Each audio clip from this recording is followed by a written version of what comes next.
The day Cyrus Keller rode into Harlan Creek and told the whole town he intended to marry Birdie Whitaker was the same day Birdie Whitaker picked up a broom and made very clear what she thought about men who made decisions on her behalf without the courtesy of asking first.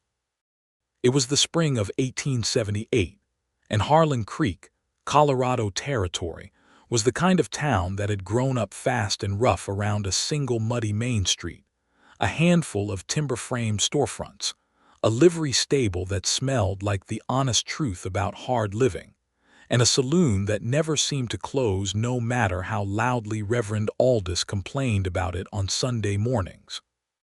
The railroad had come through 2 years prior, bringing with it a surge of settlers, fortune-seekers, and desperados in roughly equal measure. What it had not brought, unfortunately for the bachelors of Harlan Creek, was enough women. This was a fact that the men of the territory discussed with great seriousness, as though the shortage of marriageable women was some kind of drought condition that might be addressed through communal prayer and a good deal of hand-wringing. The women who had settled in Harlan Creek were already spoken for, already married, already set in their arrangements. All of them, that is, except for one, Birdie Whitaker. She was 24 years old, the daughter of the late Franklin Whitaker, who had come west from Ohio with a wagon full of printing equipment and the stubborn conviction that the frontier needed a proper newspaper. He had been right about that, as it turned out. The Harlan Creek Courier had survived Indian scares, 2 floods, a fire, and the general chaos of a boomtown finding its footing. Franklin Whitaker had not survived a particularly bad winter 3 years ago, leaving Birdie with the press, the debts, the building, and the responsibility of keeping all 3 standing. She had done it. She had done it with ink-stained fingers and a spine made of something considerably stronger than most people expected when they looked at her. Birdie was not a particularly tall woman, but she had a way of standing that made her seem like she was looking down at you regardless. Her hair was the color of dark honey, almost always pinned up in a practical arrangement that never quite held through the afternoon. Her eyes were green, sharp, and possessed of an unsettling tendency to see through whatever story a person was trying to tell her. She had her father's nose and her mother's stubbornness, and she used both regularly. She had not married because she had not found a man whose company she preferred to her own. This was not bitterness. It was simply an accurate accounting of her situation. The men who had courted her over the past 3 years had been, with very few exceptions, men who wanted a woman to manage their household and stop there. Birdie managed a printing press, negotiated with suppliers in Denver, wrote her own editorials, and had once talked down a drunken prospector who had decided the front window of the Courier was an acceptable target for his frustration. She was not interested in being reduced. And so she remained unclaimed, which was the word the men of Harlan Creek used when they thought she wasn't listening, and which she had printed, once, in a blistering editorial about the language people used to describe women as though they were territory waiting to be annexed. The editorial had not won her any additional suitors. She considered this a success on both counts. Cyrus Keller arrived in Harlan Creek on a Thursday morning in late April, riding a big roan horse that was considerably better behaved than its owner. He was 30 years old, broad through the shoulders, with dark hair that curled slightly at the ends because he'd let it go too long between cuts and hadn't quite gotten around to fixing that. He had the kind of face that had been shaped by weather and work, all strong angles and a jaw that suggested he was accustomed to making decisions and seeing them through. He wore his hat like he meant it. He had come to Harlan Creek because he had land. 40 acres outside of town, inherited from an uncle he'd barely known, and he had spent the better part of the last 6 months working that land into something that might, with effort and luck, become a working cattle ranch. He had cattle now, a modest herd. He had a house that was, structurally speaking, sound, even if it was somewhat lacking in comforts. What he needed, he had decided with the practical logic of a man who had thought this through extensively, was a wife. He had asked around about available women in Harlan Creek. The answer had come back the same from every source. There was only one unclaimed woman in the whole territory worth asking about, and her name was Birdie Whitaker. And every single person who gave him that information also gave him a look that suggested they were very interested in watching what happened next. Cyrus was not a man who was easily discouraged. He was also, unfortunately, not a man who had spent a great deal of time thinking about how women preferred to be approached. He understood cattle, horses, land, weather, and the mechanics of a good fence line. He understood hard work and fair dealing and the importance of keeping your word. He did not entirely understand that walking into a woman's place of business and announcing your intentions in front of her customers was not, strictly speaking, a romantic gesture. He walked into the Courier on that Thursday morning, hat in hand, and found Birdie Whitaker standing at her press with her sleeves rolled up and ink on her forearms, setting type with the focused precision of someone who did not appreciate interruptions. There were two other people in the building, old Henry Marsh, who came in to help with deliveries, and a young woman named Clara, who did some of the social column writing. Both of them looked up immediately. "Miss Whitaker," Cyrus said, and his voice was the kind of voice that carried without him trying, a low rumble that filled the room without effort. "My name is Cyrus Keller. I've got 40 acres northeast of town and a herd of about 60 head, and I intend to make something of myself in this territory. I've been told you're the last unclaimed woman in Harlan Creek, and I think we ought to talk about getting married." The room went absolutely silent.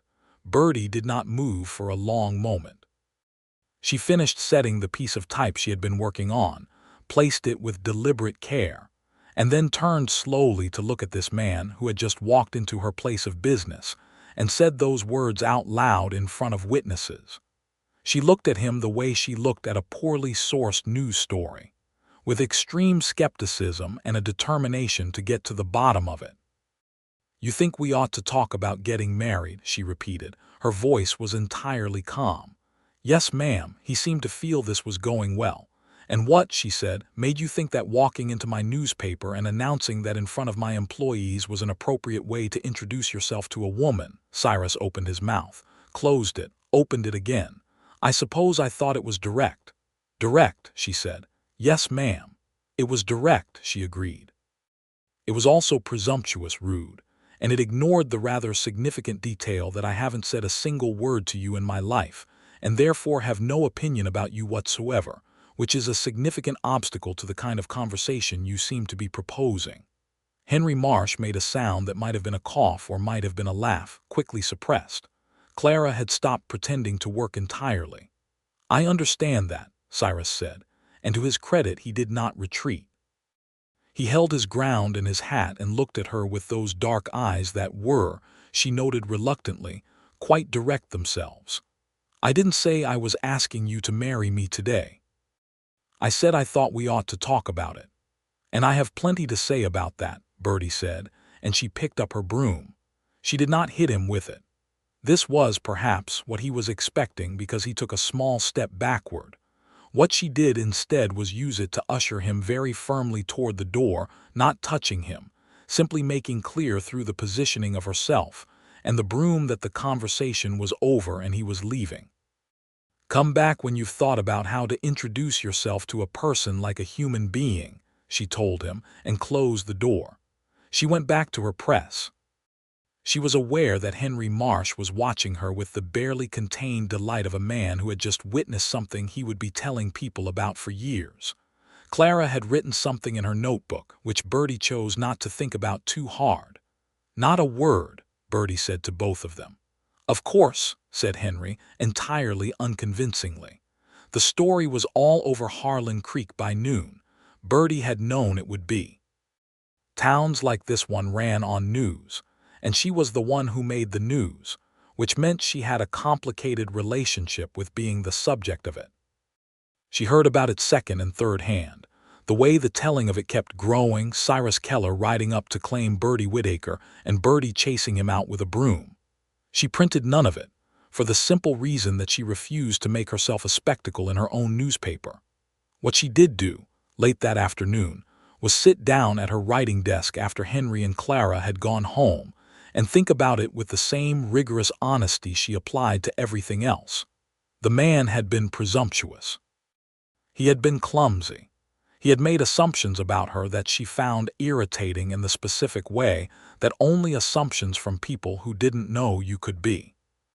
He had treated the question of her future as though it were a business proposition he could walk in and lay on the table without preliminary. And yet, there had been something honest about him. That was the thing she kept circling back to.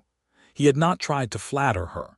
He had not told her she was beautiful, though she had seen the moment his eyes moved over her face and registered something. He had stated his position with a kind of plain-spoken directness that was, she admitted to herself only, at least preferable to the men who came in with practiced compliments and soft hands, and the air of men performing romance they'd read about somewhere. He had 40 acres and 60 cattle and a house. He had looked her in the eyes when she spoke to him. He had not wilted when she pushed back. She told herself this was merely journalistic observation, the habit of a woman who spent her professional life evaluating people, and had nothing to do with the fact that she had noticed his eyes were very dark and very steady. Cyrus, for his part, sat at the long bar in the saloon that evening and thought about what had gone wrong. He was doing this with a glass of rye whiskey and the counsel of the bartender, a philosophical man named Rupert Dane who had been in Harlan Creek since before it had a proper name and had seen a great deal of human folly in that time. "She's not wrong," Rupert said, polishing a glass with the meditative focus of a man who had turned bartending into a contemplative practice. "You walked in and announced yourself like you were staking a claim." "I wasn't staking a claim," Cyrus said. "I was being honest about my intentions. There's a difference between honest and blunt, and the difference is about whether you've got the relationship to support the bluntness." Rupert set the glass down. "Miss Whitaker is a woman who's built something, runs her own business, keeps this whole town informed, writes pieces that make the county commissioners uncomfortable on a regular basis. She's not looking for a man to come in and announce himself." "What is she looking for?" Rupert looked at him for a moment. "I'd wager she's looking for someone who'd bother to find out what she's looking for, which means you've got to talk to her, properly. She threw me out. She pointed you toward the door with a broom." "That's different." Rupert refilled the glass. "She told you to come back when you knew how to introduce yourself, so introduce yourself." Cyrus thought about this for a long time. The next morning he went back to the Courier. He did not go empty-handed. He had stopped at the bakery run by a woman named Mrs. Hooper and bought a slice of apple cake, which he had been told on good authority was a local staple and not inappropriate. He had also prepared, in the rough manner of a man who was better with cattle than words, something like an actual introduction. Birdie looked up when he came in. It was early, just past 7, and Henry had not arrived yet. Clara would not come until mid-morning. It was just Birdie, her press, and the smell of ink and morning light coming through the front window. "Miss Whitaker," he said, stopping a respectful distance from the counter, holding his hat in one hand and the paper-wrapped cake in the other. "My name is Cyrus Keller. I was raised in Kansas, came west 4 years ago, spent 2 of those years working for the Dunmore Ranch out of Pueblo before I got word about the land my uncle left me here. I'm not a wealthy man, but I'm a steady one, and I work hard and I keep my word. I came in yesterday and said something that came out considerably worse than I intended, and I'd like to try again if you'll allow me the chance." Birdie put down what she was doing. She looked at him. She did that thing with her eyes, the long, measuring look that he was beginning to understand was just how she looked at things she was trying to figure out. "That's better," she said at last. "What's in the paper?" "Apple cake. From Mrs. Hooper. I was told it was good." "It is." She came around the counter and took the cake from him, set it on the desk, and folded her hands. "Cyrus Keller, Kansas." "Yes, ma'am." "Stop calling me ma'am." I'm 24 years old and you're making me feel like your school teacher." She looked at him again, and there was something slightly different in her eyes now, something that wasn't quite the skepticism she'd worn yesterday. "Sit down, Mr. Keller. I'll make coffee. We can talk like people." He sat. She made coffee on the small iron stove she kept in the back corner of the building, and she brought 2 cups and a knife for the cake, and she sat across from him at the desk and they talked. It was not a smooth conversation. They were both people who were accustomed to saying what they thought without much decoration, and this meant they kept bumping up against each other's edges, like 2 pieces of furniture being moved through a doorway at the same time. But it was a real conversation. He told her about the ranch, about the land, about what he hoped to build out there. She listened in the focused way that told him she was actually listening, not just waiting for her turn to speak. She told him about her father and the newspaper and what it had taken to keep it going after he died. He listened with the same quality of attention she'd given him, the kind that felt like someone was taking what you said and actually doing something with it. "You're not what I expected," he said, at some point in the middle of the second cup of coffee. "What did you expect?" He thought about this. "Honestly, I expected someone who'd be more eager.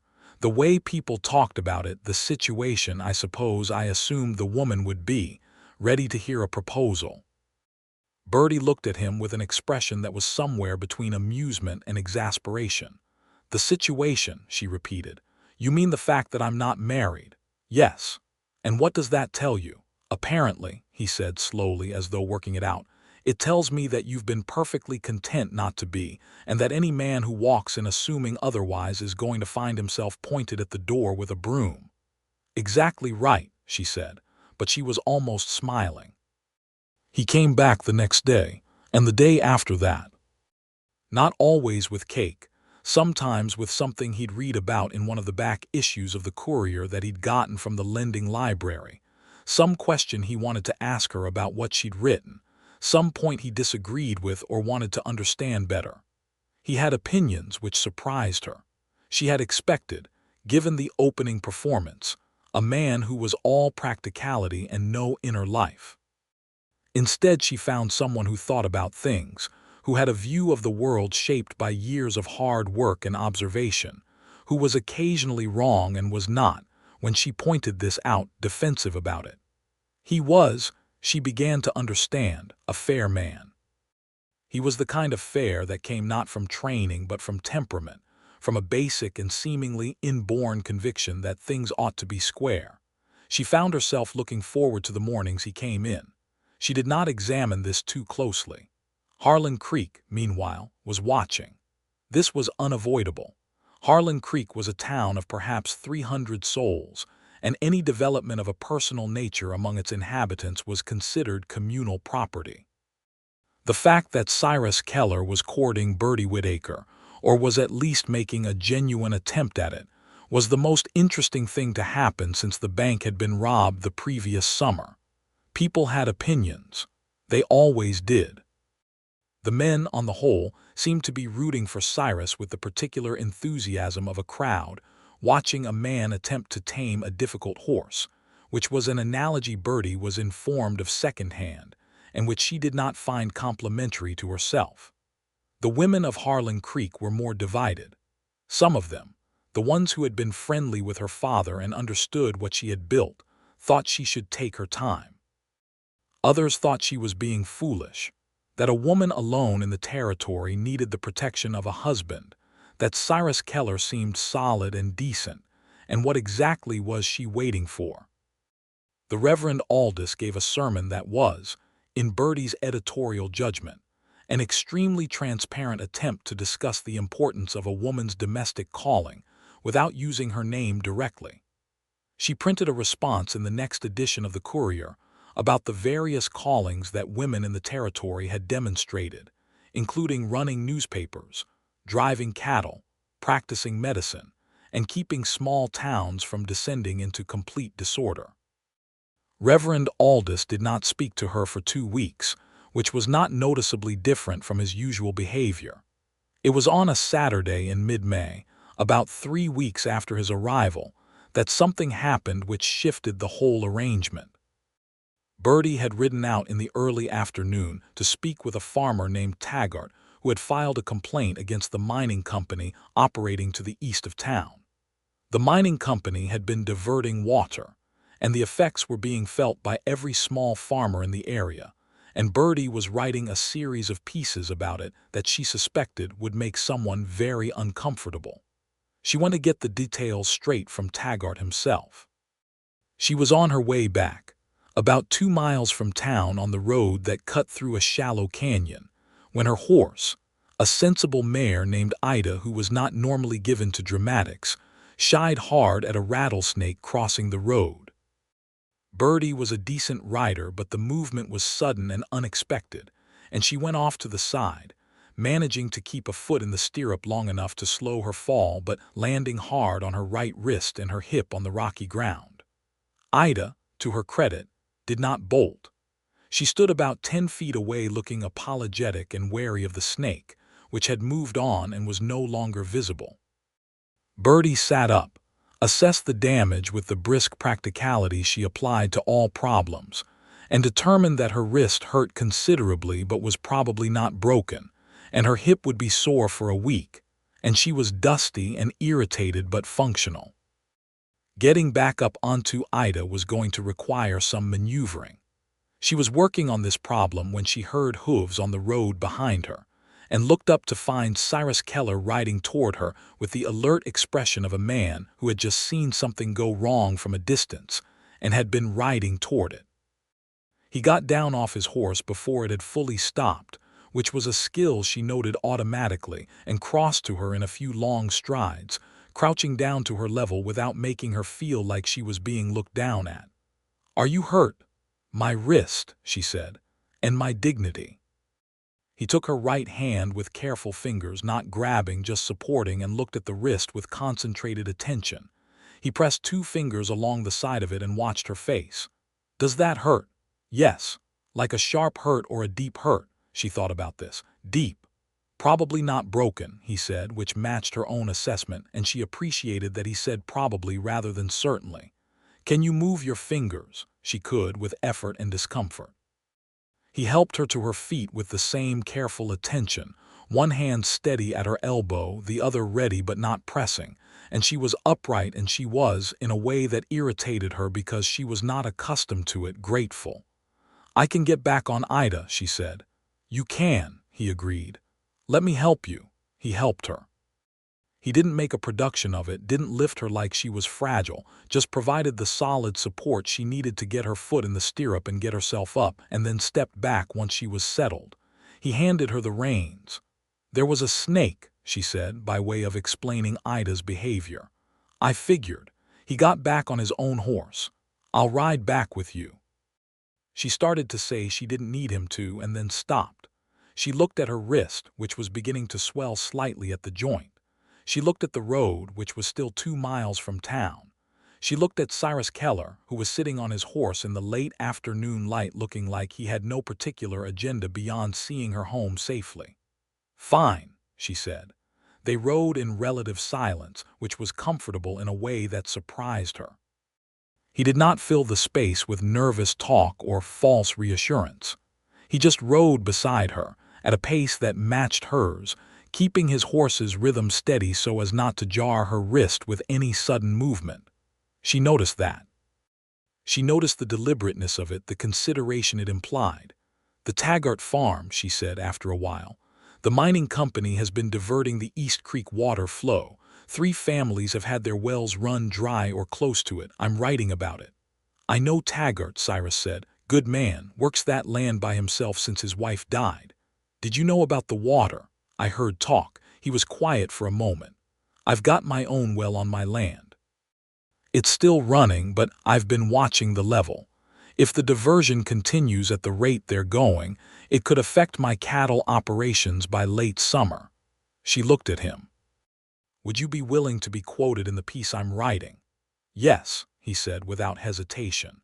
"Even knowing the mining company has men on the county board. Even knowing that." He met her eyes. "If it's the truth, it ought to be printed." She thought about that all the way back to town.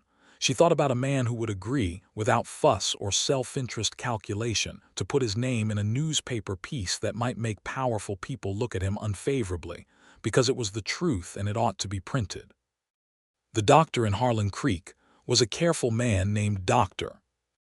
Emmett Price, who confirmed what Birdie and Cyrus had both assessed, that the wrist was badly sprained rather than broken, and bound it firmly and told her to rest it for at least 3 days.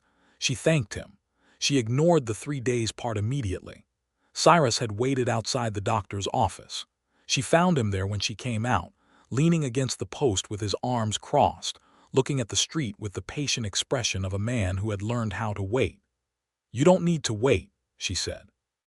"I know," he said. "I wanted to." He pushed off from the post. "I'll walk you to the courier. I need to get home, actually. The printing can wait until tomorrow." He walked her to the small house she kept 2 blocks behind the courier, her father's house, modest and tidy, with a kitchen garden that was just beginning to show green through the spring soil. She had her key in her good hand. "Cyrus," she said at the door, because she had started using his first name some days ago without quite deciding to.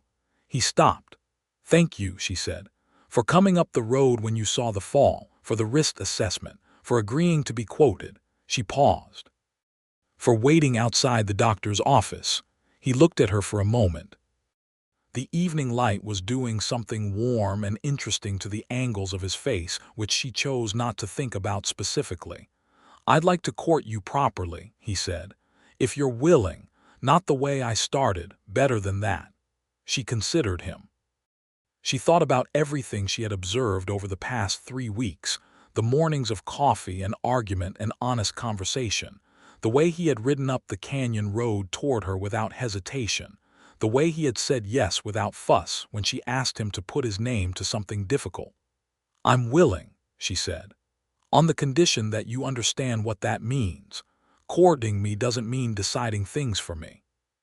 It means talking to me like a person who has her own views and her own life and isn't interested in giving either up." "I understand that," he said. "Do you?"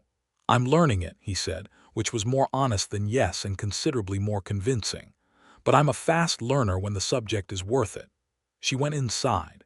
She stood for a moment in her kitchen with her bound wrist and her sore hip and the distinct, somewhat alarming sense of something beginning.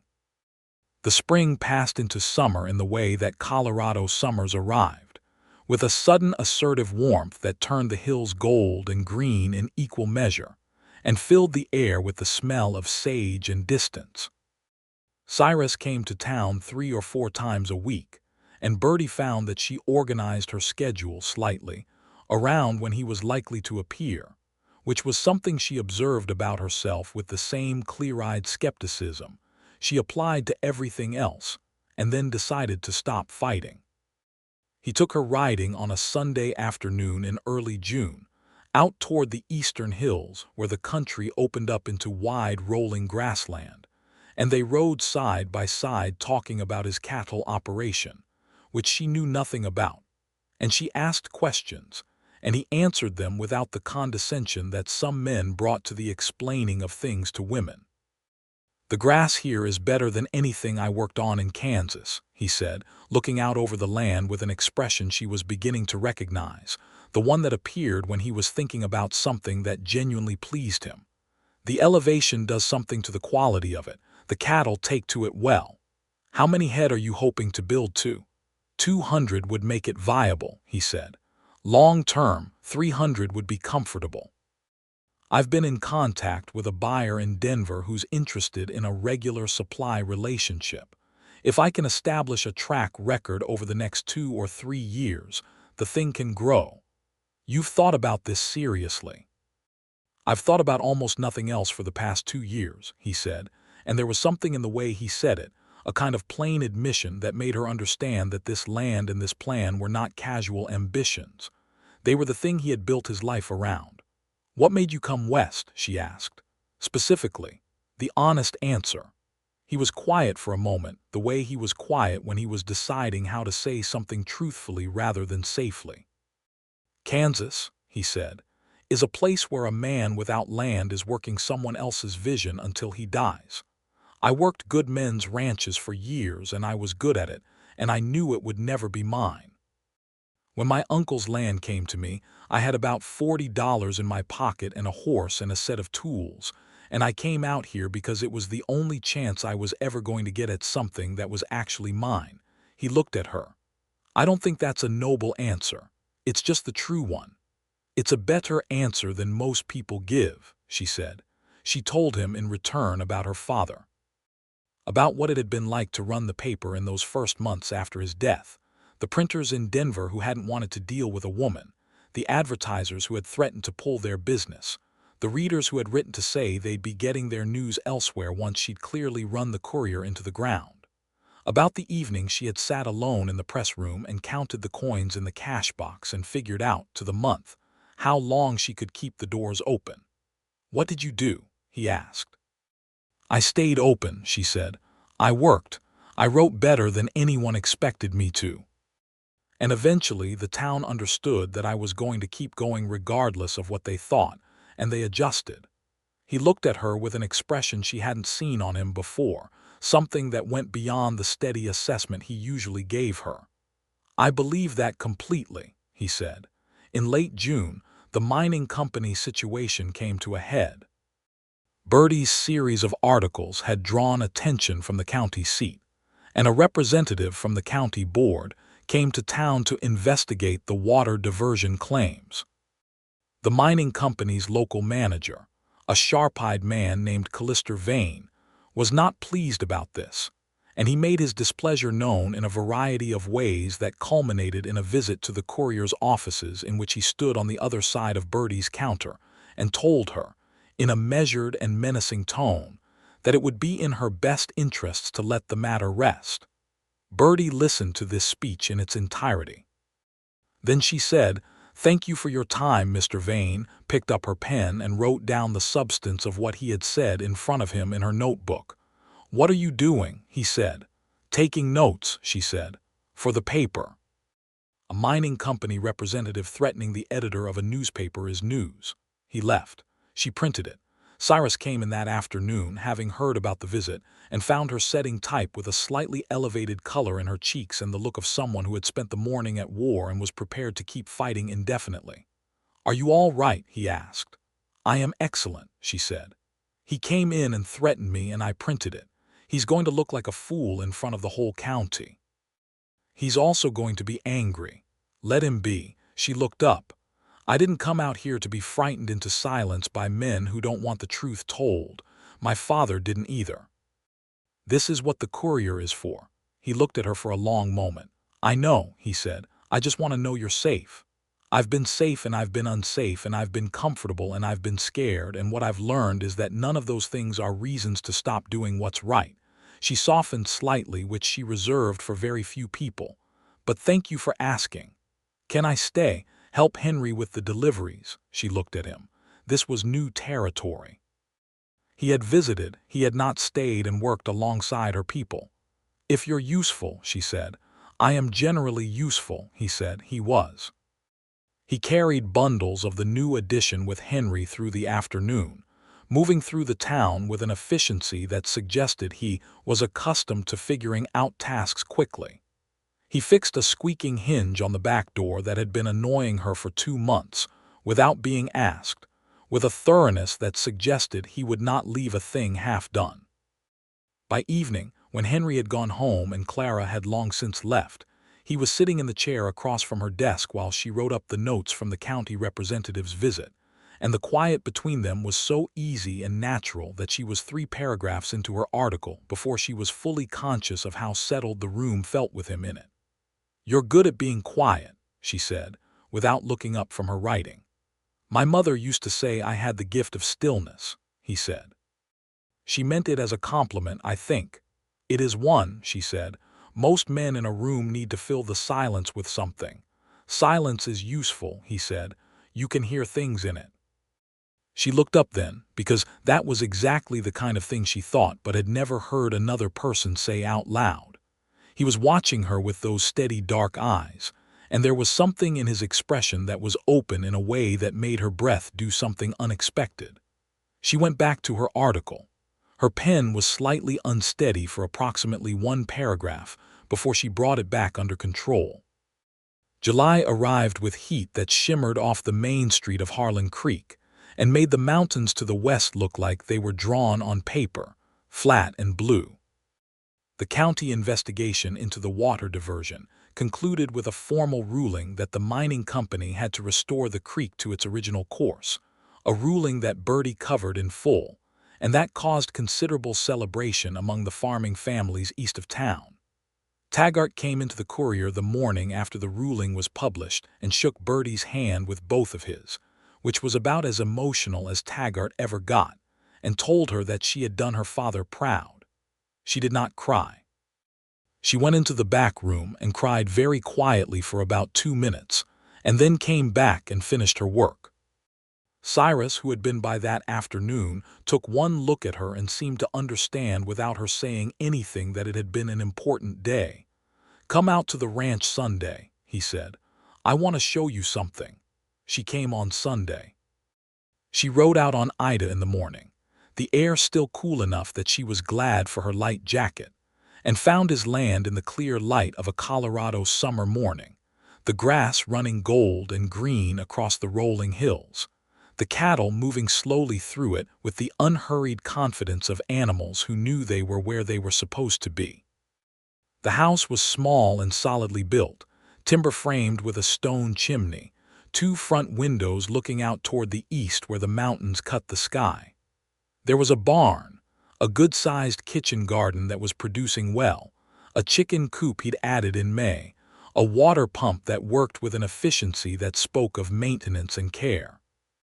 He took her through the property with the pride of a man who had built something and wanted someone to see it, and she looked at everything with the same focused attention she gave everything, asking questions that told him she understood what she was looking at and wasn't just being polite.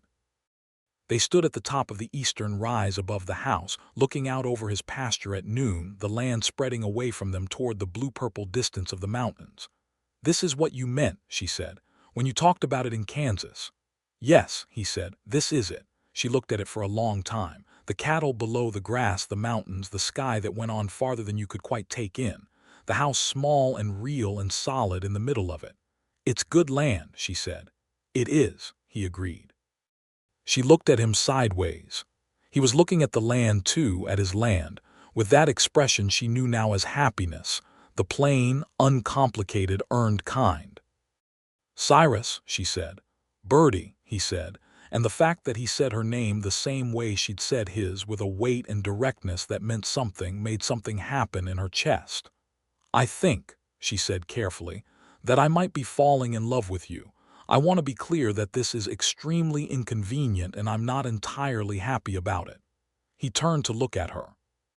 He looked at her for a moment with an expression she could not quite read, and then something in his face settled into something that was the most unguarded thing she had ever seen on it. "I fell in love with you," he said, "roughly 3 days after you pointed me at the door with a broom." "That's very fast," she said. "I know what I see when I see it," he said. She looked back at the land for a moment, composing herself, because she was not, as a rule, a person who liked to be caught feeling things in front of other people without having had time to arrange those feelings into some kind of order. "I'm not giving up the paper," she said. "I know. And I'm not going to be different about things because I'm in love with you. I'm going to keep saying what I think and writing what I think and arguing with you when you're wrong. I'm counting on it," he said. "Are you actually?" "Birdie," he said, with the gentle patience of a man who had thought about this too, "if I wanted someone who would simply agree with everything I said, I would not have gone back the second day." She looked at him. The sun was doing the same thing to his face that it had done on the evening she'd come home from the doctor's office, that warm, late light thing, and she decided that she was done fighting the part of herself that noticed. "Well," she said, "then I suppose we should probably discuss the matter you raised on the first day." He was very still for a moment. "Are you saying what I think you're saying?" he asked. "I'm saying," she said with great precision, "that I am open to the conversation. That's all I'm saying. I'm not agreeing to anything I haven't heard yet." "That's fair," he said. He was looking at her with a warmth that made the summer heat feel redundant. "Then let me say it properly this time and you can tell me what you think." He turned to face her fully, with the steady, direct way he had of doing things. "Birdie Whitaker, I think you are the most remarkable woman I have ever encountered. I think you are brave and sharp and stubborn and honest, and I have never in my life looked forward to talking to someone the way I look forward to talking to you. I would like very much to build something here with you, on this land and in that town, and I would be honored if you consider being my wife.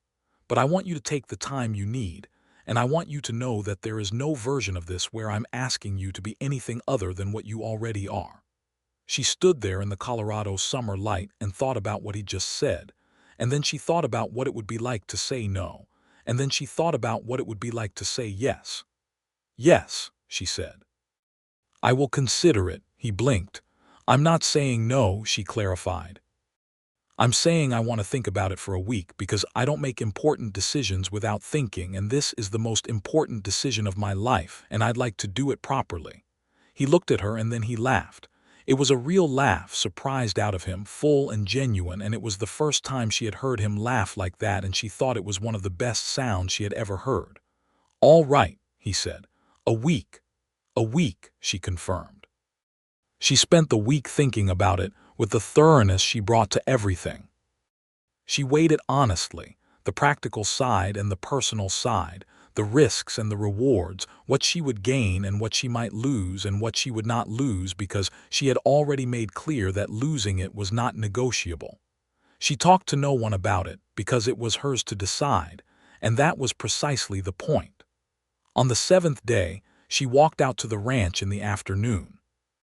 She found him working on the fence along the north pasture, a task he performed with the competent efficiency of a man who had done it before and would do it again without complaint. He looked up when he heard her footsteps. He waited. "Yes," she said. "My final answer is yes." He set down the fence post. He crossed to her in the way he moved when he was done thinking and ready to act, with a directness that she had come to love as one of his truest qualities, and he took her face in his hands with a gentleness that was startling for a man with hands that had done the kind of work his had done, and he kissed her. It was, as it turned out, a very good kiss. She had kissed 2 men before in her life, and neither occasion had been worth writing about. This one was. She would not write about it, obviously, because it was hers, but she understood now why poets had written about exactly this. "I have a great deal to say about the logistics of this arrangement," she said, when they stepped back. "I expected nothing less," he said. They were married in September on a Saturday afternoon in the small Methodist church that stood at the north end of Harlan Creek's Main Street. The Reverend Aldous performed the ceremony with a warmth that suggested he had decided this particular marriage, redeemed some of his opinions about Birdie Whitaker, and she had decided to let him have that because it was her wedding day and she was feeling generous. The whole town came. This was not surprising. The whole town always came to notable events, and the wedding of Harlan Creek's only remaining unclaimed woman, and the rancher who had claimed her through the unorthodox method of being worth claiming, was absolutely a notable event. Henry Marsh cried, which surprised everyone including Henry Marsh. Clara wrote about it in the social column, and Birdie approved the copy personally with only 3 corrections. The wedding supper was held in the long room behind the saloon, because it was the largest gathering space available, and Rupert Dane provided a considerable quantity of excellent food, and what he described, with some pride, as his special punch, which was festive and considerably stronger than it tasted. Birdie wore a dress the color of cream with blue embroidery at the collar, which had been made by a seamstress in Pueblo and was, she privately admitted, the finest thing she had owned. She wore her hair down in a way she almost never did, and Cyrus, when he saw her walk into the church on the arm of old Henry Marsh, who had volunteered for the role with touching eagerness, went very still for a moment in a way that she saw and filed away as one of the things she would keep. He wore his best coat, a dark wool that fit him well, and had gotten his hair cut, properly this time, and shaved with attention, and looked like a man who understood the weight of the occasion and was not diminished by it. When Reverend Aldous asked if she would take this man, she said, "I will," with the clarity and decision of a woman who meant it completely. They rode out to the ranch together in the autumn evening, the hills turning gold and red around them, the air cooling with the first real hint of fall, and the land that was now hers as well as his spread out in the fading light like something that had been waiting. That first winter was not easy, and she would not have said it was. The ranch demanded hard work from both of them, and the newspaper demanded hard work from her, and there were days when the load of it all sat heavy on her shoulders, and she was tired in the particular deep way that came from doing two people's worth of work.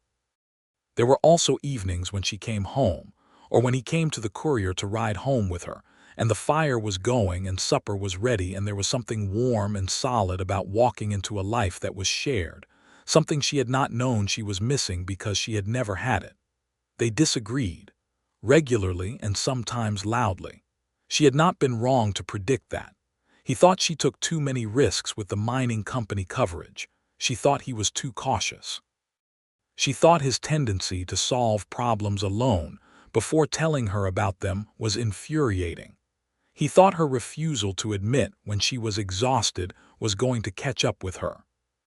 They argued about these things with the honesty that had characterized them from the beginning, and they resolved them the same way, by talking until they understood each other, even when understanding didn't mean agreeing. She loved him with a completeness that still occasionally startled her. She loved the way he handled the difficult things, quietly and without drama, with a steady competence that was its own kind of reassurance. She loved his laugh, which she had earned more frequently as the months passed. She loved the way he listened, the real kind of listening that meant he was actually present. She loved that he had never, not once, asked her to be different than she was. He loved her the way that a man who had built everything he had from almost nothing loved the thing that made it feel like enough. He loved her mind, the sharpness and the honesty of it, the way she could cut through pretension and get to the thing that was true. He loved her stubbornness, even when it frustrated him, because it was the same quality that had kept her standing when easier people would have sat down. He loved that she had said yes to him, not because she had needed to, but because she had decided to, and that the distinction mattered to her, and that it was therefore real in a way that something done from necessity could never have been. By spring, Birdie had expanded the courier. She had hired a second writer, a young man from Denver named Philip Aiken who had energy and some talent and a willingness to learn, and had begun talking to a printer in Denver about adding a second press. The paper had grown, the subscriptions had increased, and there were conversations happening about connecting Harlan Creek's newspaper to the county-wide press network, which would mean more resources and broader reach. The ranch had grown too. Cyrus had added 30 head over the winter through careful purchasing, and had negotiated the contract with the Denver buyer, establishing the supply relationship he had been working toward. The land was performing better than he had hoped. The cattle were healthy. It was on an April morning in 1879 that Birdie, sitting at her desk with a cup of coffee and the accounting books, put down her pen and looked at the numbers for a long moment, and then made a quiet calculation that had nothing to do with the newspaper. She went home at noon, which was unusual. Cyrus was at the house rather than the range, doing some repairs to the barn door that had been swinging wrong since February. He looked up when she came across the yard. "Everything all right?" he said, reading her face. "Yes," she said, "I think I'm expecting." He was very still for a moment, the same way he had gone still when she'd walked into the church on their wedding day. Then he crossed the yard in 4 strides and put his arms around her with a careful, encompassing tenderness that she had not quite anticipated from a man whose physical expressiveness was generally in the category of steady and measured, and she found that her face was against his shoulder, and she was holding on harder than she usually admitted to holding on. "Are you sure?" he said against her hair. "I'm fairly sure," she said. "The doctor should confirm it." Dr. Price confirmed it. Birdie was expecting with the baby due in the late fall. She told Henry and Clara, who were the people whose professional lives would be most affected. She told no one else officially, though in Harlan Creek, information moved through the air like weather, and she was not surprised when Mrs. Hooper arrived at the Courier 2 days later with a tin of apple cake and a look of maternal satisfaction that suggested she'd known before Birdie did. The pregnancy was not easy in the summer months because the heat was significant and she was running a newspaper, and the combination of those two things was a test of her considerable endurance. Cyrus adapted to this with the same steady practicality he brought to all challenges. He rode into town more often, arriving in the evenings to ride home with her rather than waiting for her to make her own way. He did not make a fuss about this, did not present it as a thing he was doing for her, simply made it happen, which was the kind of help she could accept without feeling diminished by it. She kept working. She had not planned to stop, and she did not stop. She wrote the summer's biggest story, which was the arrival of the second railroad spur and what it would mean for the territory's economics. From her chair at the press with her feet propped on a box and her pen moving with undiminished energy. The baby came in November, 3 days after the first real snow of the season, when the world was white and still, and Harlan Creek had the hushed quality of a town wrapped in winter. It was a boy. They named him Franklin James Keller, Franklin for Birdie's father and James for Cyrus's, and he arrived in the world with a considerable set of lungs and dark hair, and his mother's green eyes, which Cyrus pointed out with a delight that was entirely charming in a man who normally expressed enthusiasm with great restraint. Harlan Creek, naturally, was pleased. The whole town had opinions about the name and the looks and the general excellence of the infant, offered through the medium of casseroles and baked goods that accumulated on their kitchen table in impressive quantity through the week following the birth. Henry Marsh came to see the baby and held him with the terrified reverence of a man who had no children of his own and was not sure he was going to survive the experience, and then looked up at Birdie with something soft in his old face and said, "Your father would have loved this." She had to ask him to leave for a few minutes after that, and he understood. Franklin was a good baby, which Birdie reported in the Courier's social column with an entirely straight face, noting that the editor's son had arrived in good health and that normal operations would resume by the following week. Cyrus read this and laughed his real laugh for the first time since the baby came, and she decided that was her most successful piece of journalism. She was back at the Courier in 10 days.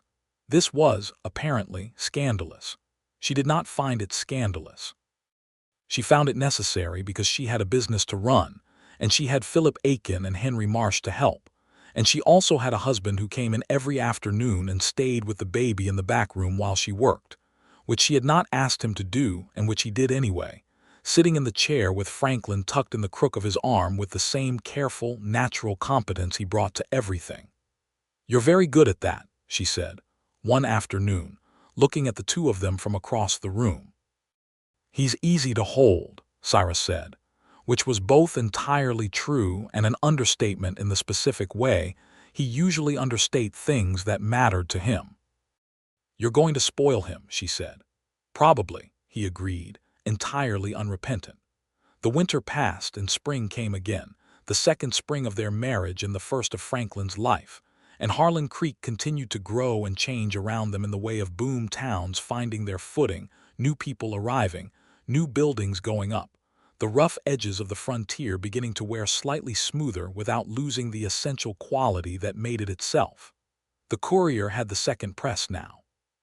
Philip Aiken had turned out to be genuinely good at his work, and Birdie had promoted him to associate editor with a corresponding raise that had caused some comment among the men of the town who thought she was paying him too much, and which she had addressed in a brief but pointed editorial about the going rate for skilled editorial work that left very little room for argument.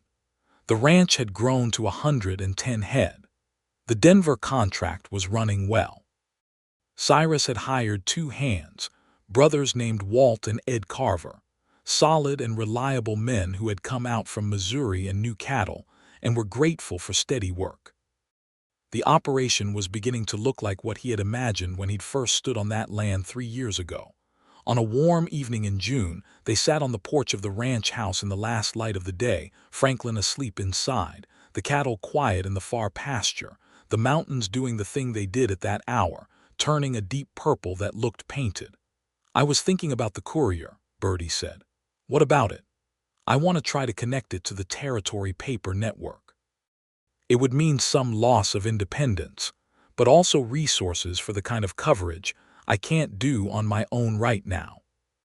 The mining company is consolidating again, buying up water rights further north, and I want to be able to cover it properly, which means more reporting capacity than I currently have." He listened to all of this in the way he listened, fully.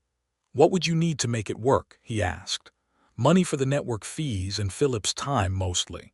She looked at him.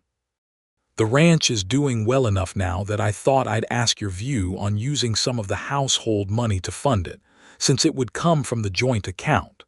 He looked at her. There was something in his expression that she recognized as genuine pleasure, the particular kind that came when she said something that confirmed his view of her. "My view," he said, "is that this is your decision, Birdie. The courier is yours.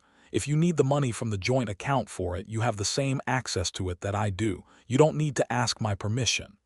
"I'm not asking permission," she said. "I'm asking your view. There's a difference." "So there is." He was quiet for a moment, looking at the mountains. "My view is that you've never made a bad decision about that paper in the 5 years you've run it, and I would bet on your judgment about it before I'd bet on almost anyone else's about anything." She looked at him in the evening light, her husband, with whom she had argued and laughed and built things and made a child and learned what it meant to be genuinely known by another person, and felt that particular warmth that she had come to understand was not going to diminish with time but was instead doing the opposite. "Cyrus," she said. "Birdie," he said in the same way. "I love you." "I know," he said, and then, because she gave him a look, "I love you more than I know how to say, and I've been working on saying things better." "You have," she said. "You've improved considerably." "High praise," he said. "Extremely high," she agreed. Franklin made a sound from inside, the small questioning sound that preceded either going back to sleep or deciding that the evening was worth being awake for. They both turned to listen. The sound faded. He had chosen sleep. She joined the territory paper network that summer.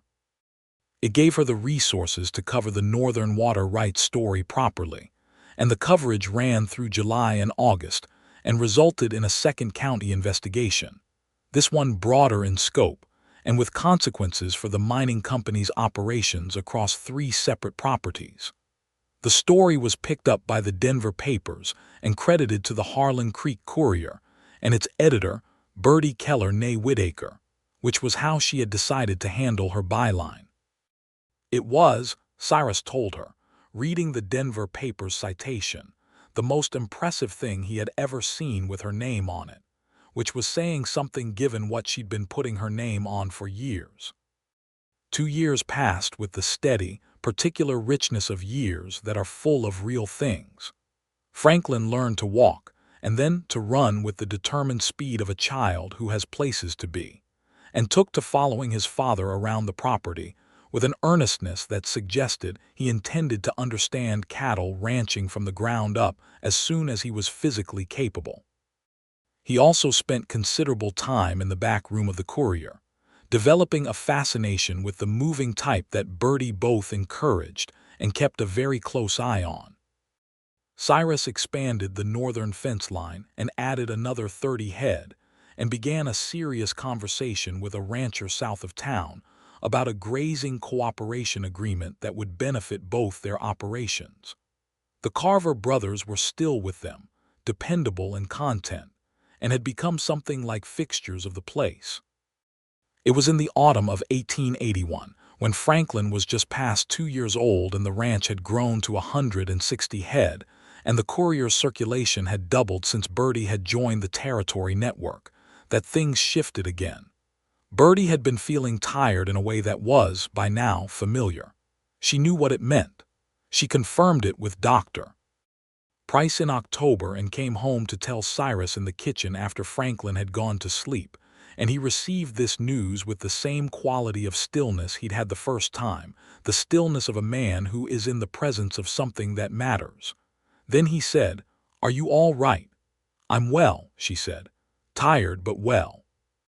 He pulled her into the same careful embrace, and she rested against him in the firelight of their kitchen, and there was a completeness to it that she thought, in that moment, that she would spend the rest of her life being grateful for.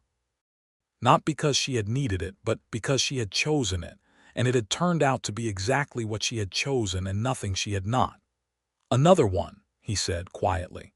"Another one," she confirmed.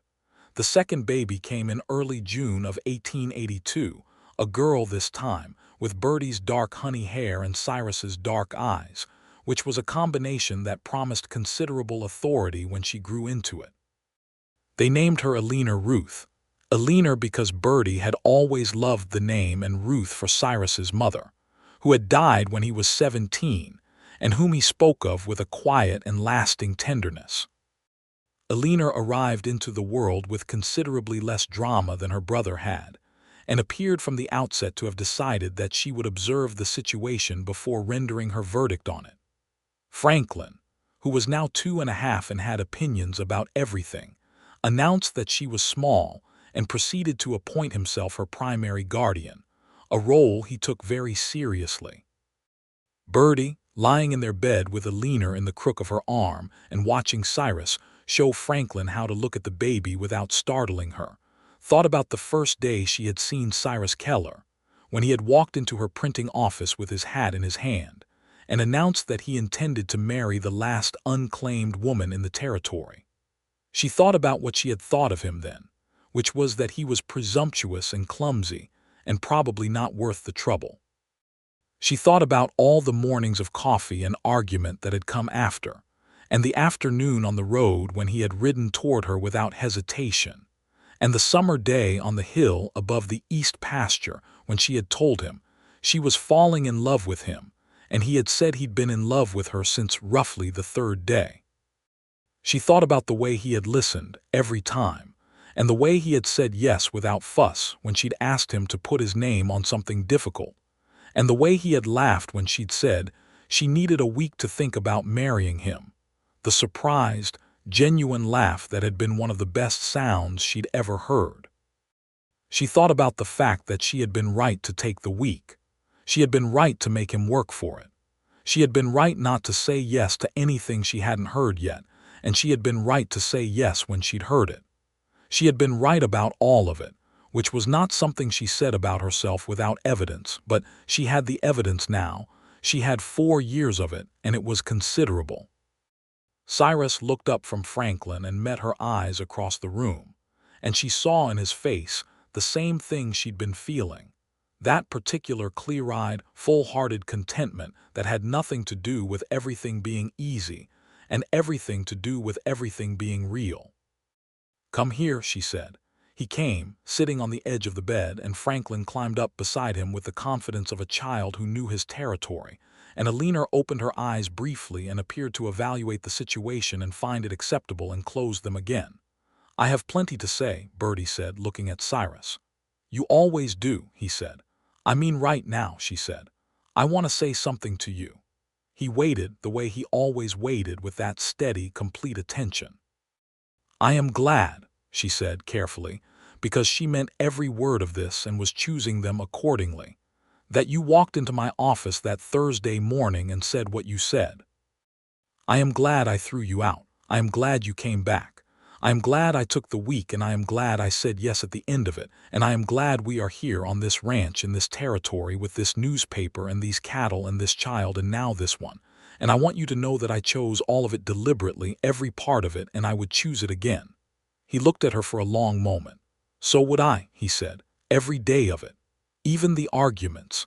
Especially the arguments," he said.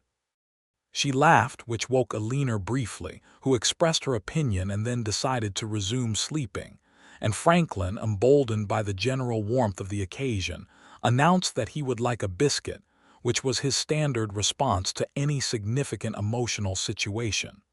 "Later," Birdie told him. "In a bit," Cyrus agreed. Franklin considered this negotiation and found it acceptable. Outside the window, the Colorado summer was going on in its full and unstoppable way. The mountains enormous and blue and unchanging, the grass in the east pasture moving in the wind, the whole territory stretching away in every direction toward horizons that kept suggesting there was more if you were willing to go looking for it.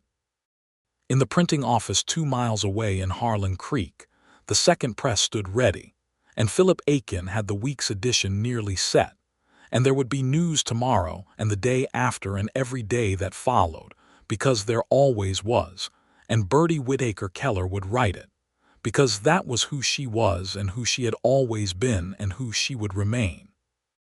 And Cyrus Keller would read it, every word, the way he always had, with the focused attention of a man who understood that when Birdie Whitaker put something in writing, it was worth reading.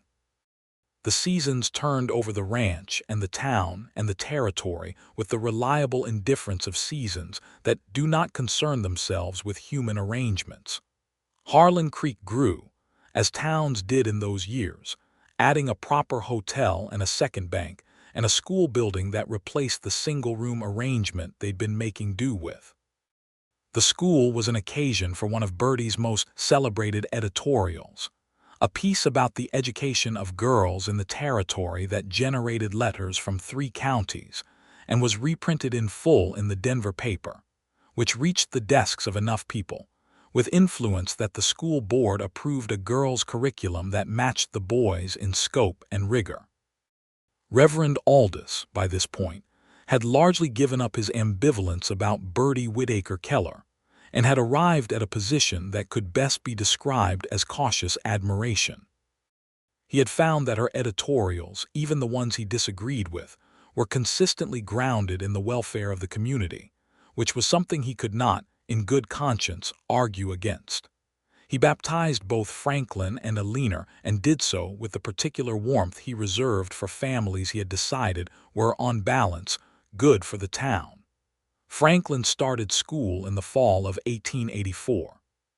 He was 4, which was perhaps slightly young, but he had been sitting in the back of the courier since he could sit upright and had consequently been absorbing the alphabet by osmosis for 2 years. And the school's new teacher, a woman named Miss Gentry who had come from Philadelphia and was not easily impressed, assessed him on his first day and moved him directly into the older group.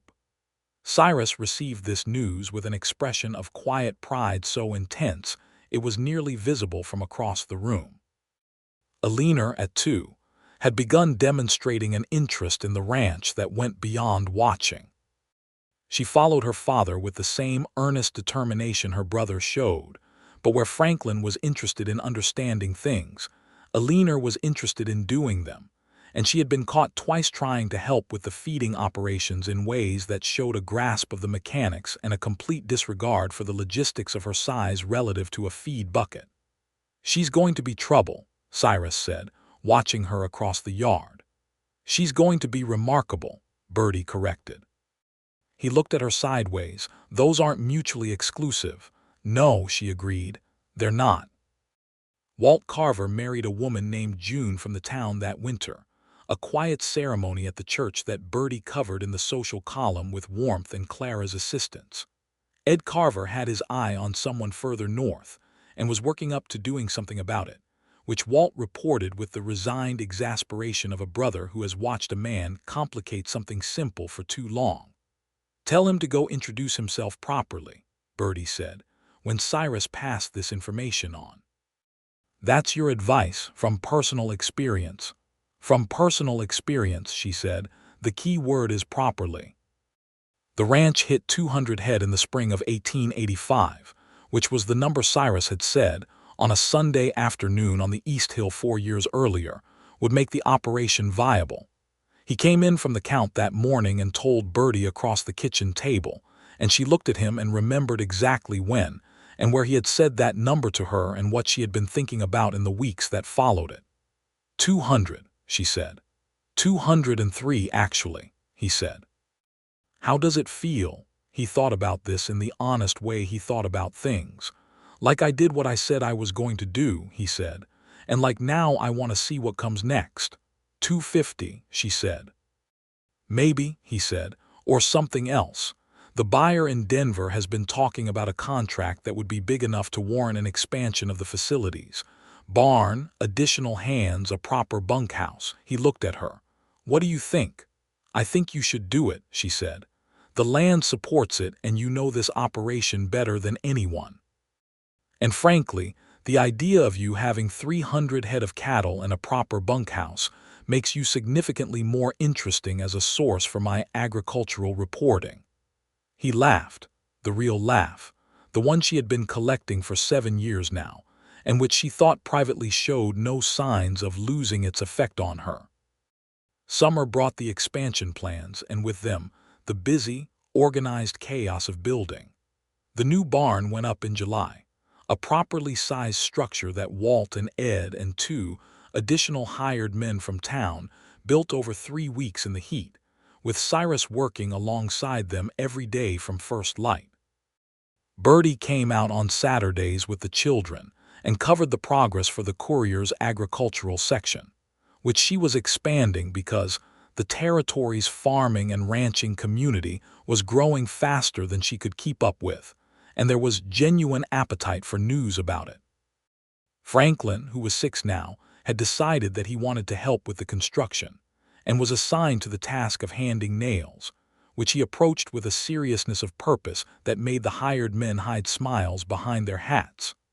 Eleanor, 4, preferred the horses and spent her Saturdays as close to the barn animals as her mother could keep her, which was considerably closer than Birdie entirely liked, and approximately as close as Eleanor was going to allow regardless.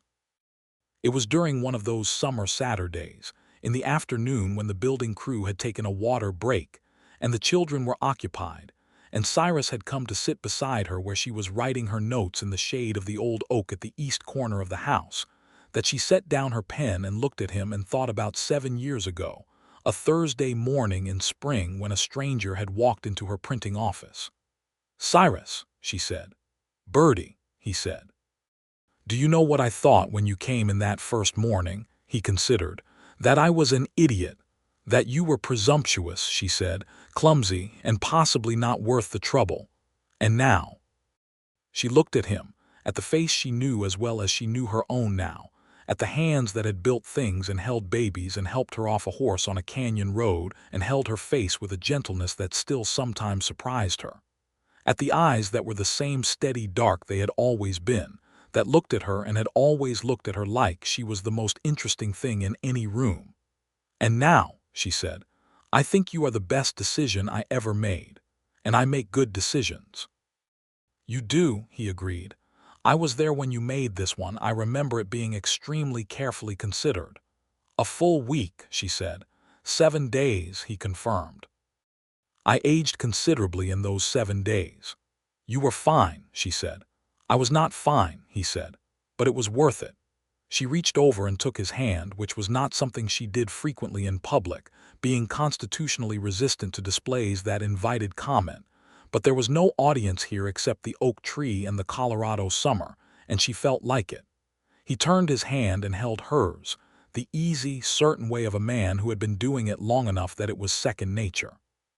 "We did well," she said, looking out at the land, the new barn still bright with fresh timber, the cattle visible in the far pasture, the house solid and real and home. "We did," he said. "We're still doing." She thought about that. She thought about the things that were still ahead, the things she would write and the stories she would tell, and the fights she would pick on behalf of people who needed someone to pick them.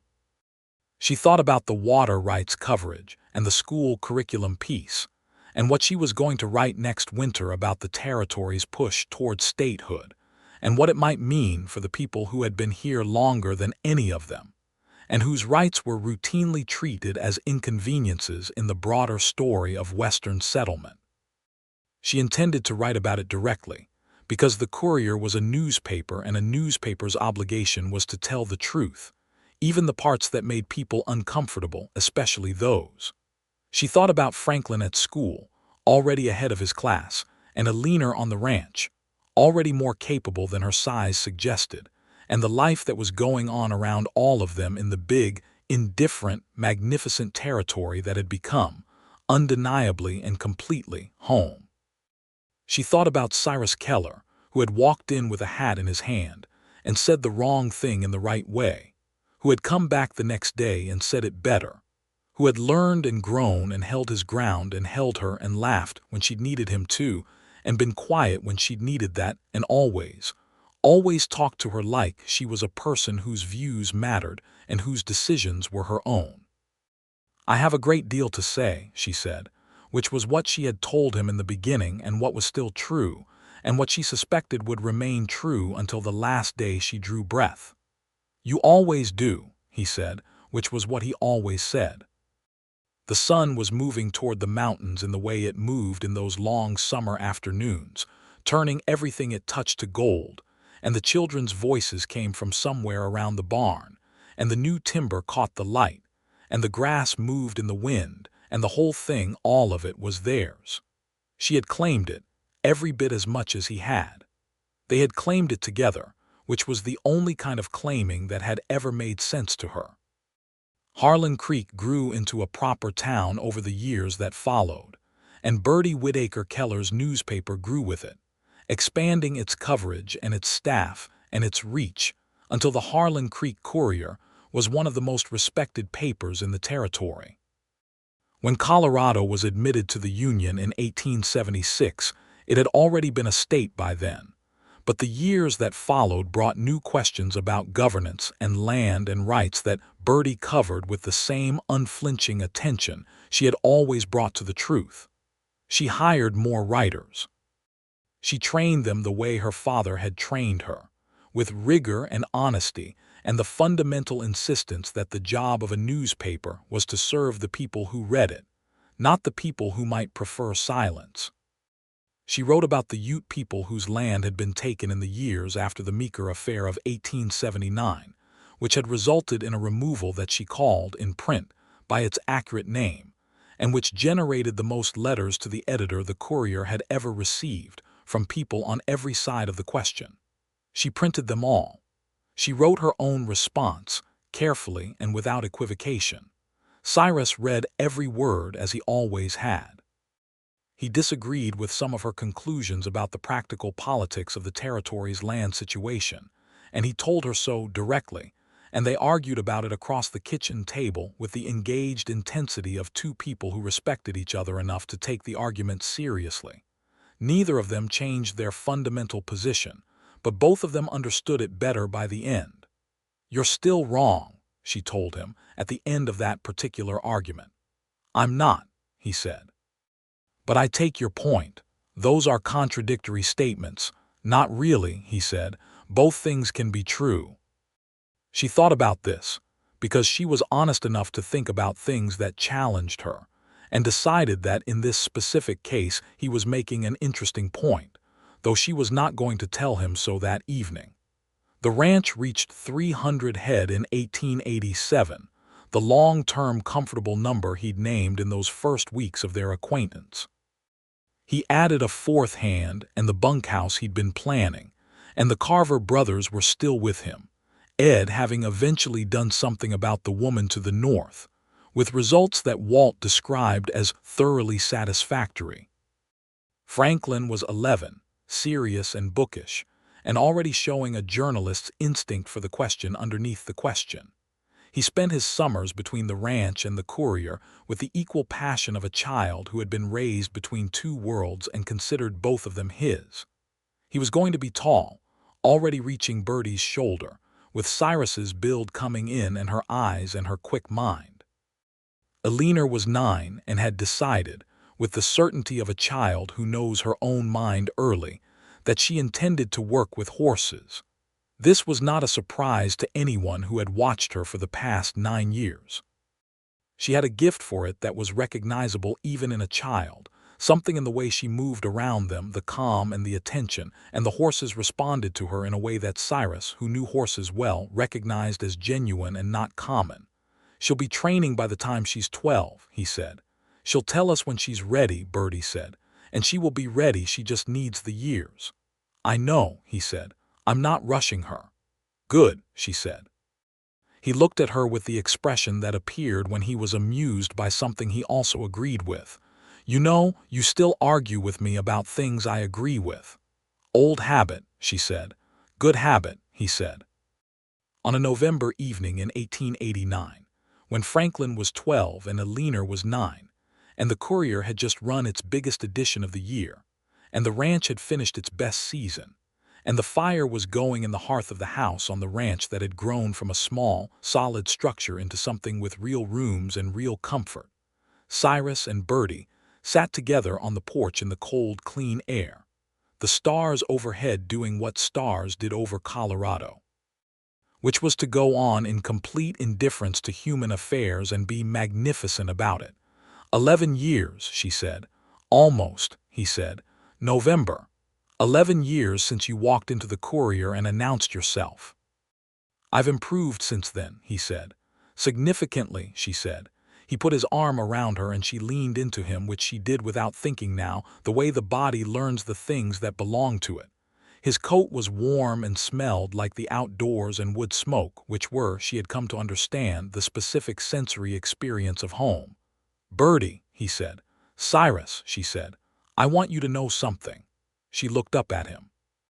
He was looking at the stars, at the specific quality of Colorado night that she had grown to love, and there was something in his profile that she had been looking at for 11 years, and which still had the quality of a thing she was not done looking at. "What is it?" she said. He looked down at her then with those eyes. "You are the best thing that ever happened to me," he said.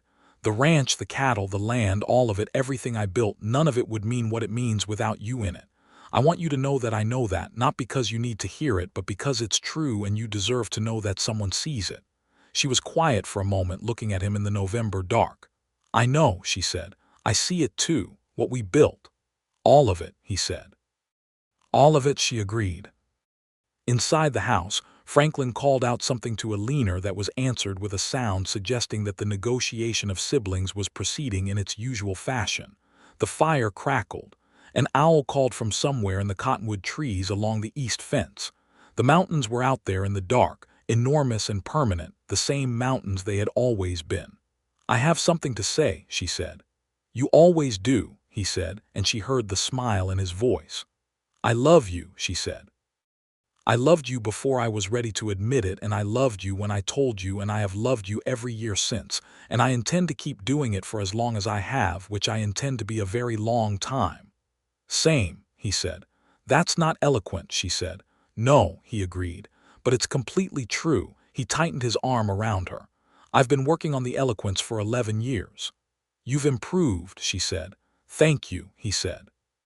She laughed quietly in the cold November air, and the stars went on overhead, and the ranch went on around them, and the children's voices continued inside. And in the morning she would go to the Courier and write the news, and he would ride out to check the herd, and Franklin would go to school and Eleanor would be with the horses, and the whole of it, every part of it, was exactly what it was supposed to be, exactly what she had chosen, exactly enough. The last unclaimed woman in the territory had claimed, in the end, everything she had ever wanted on her own terms, with her own voice, and with the man who had been, from the third day, worth keeping. She had had plenty to say about that, and she was not done yet, and the story of Harlan Creek and the Courier and the Keller Ranch was still going on and would go on for years, written in ink and in effort, and in the particular permanence of things that are built with honesty and love. And that, she thought, as the Colorado night deepened around them and the fire kept its warmth and the stars kept their light, was the only kind of story worth telling.